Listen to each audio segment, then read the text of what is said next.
Day 9, Christmas Victory, Psalm 68. In this psalm, there is a verse that is often quoted in relation to the coming Messiah. It declares that when he ascends, he will lead captives in his train, and he will receive gifts even from the rebellious. Verse 18.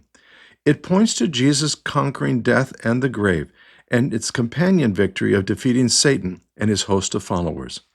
This psalm paints a picture of what this victory means. It means an end to the power of the wicked. They only last a brief moment in time and are gone. God and his victory will be eternal.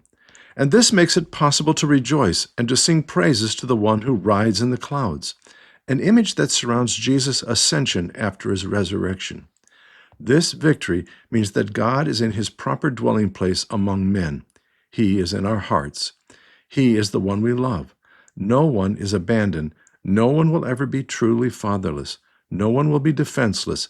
There will always be one who knows the plight of the widow, the orphan, the rejected of this world. There will be an end to the prison of sin. It will no longer be unescapable. Anyone who wishes can leave and do so in joy and celebration. These are just a few of the images used to describe what the victory means and how it will affect those who are willing to see.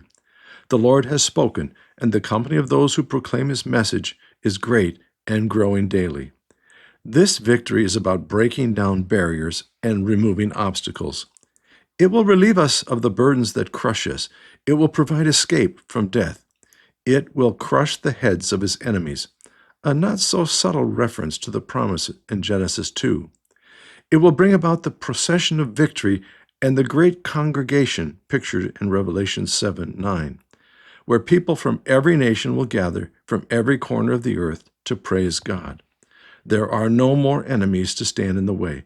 Death and the grave no longer exist. Satan, the tempter, the enemy, no longer exists. Satan and his host are defeated and imprisoned for eternity. Our past, our struggles, our sin have been dealt with, and we are free to enjoy the bounty of God's presence. Christmas is the day of the victory. The wall is breached between God and man. Once Jesus is born, the scene is set, and victory is assured. A baby rocks the world and shakes the foundations of the wicked. A baby forces history to change and revolve around him. A baby, and the wise bring gifts in recognition of who he is, the King. Listen again to these two verses. Verse 11, the Lord announced the word, and great was the company of those who proclaimed it. Verse 12, kings and armies flee in haste. In the camps men divide the plunder. The word has been announced. The true King has come, and the host of heaven announced it. But they are only a representation of the continually growing company of people announcing Christmas and its victory. The kings and armies of this world have been rendered helpless. The camps of men have only one thought: divide the plunder and run. Dare I repeat it once more? Death and the grave are rendered helpless. The long-promised defeat of the enemy has come. We are free to come before God as he has desired since creation.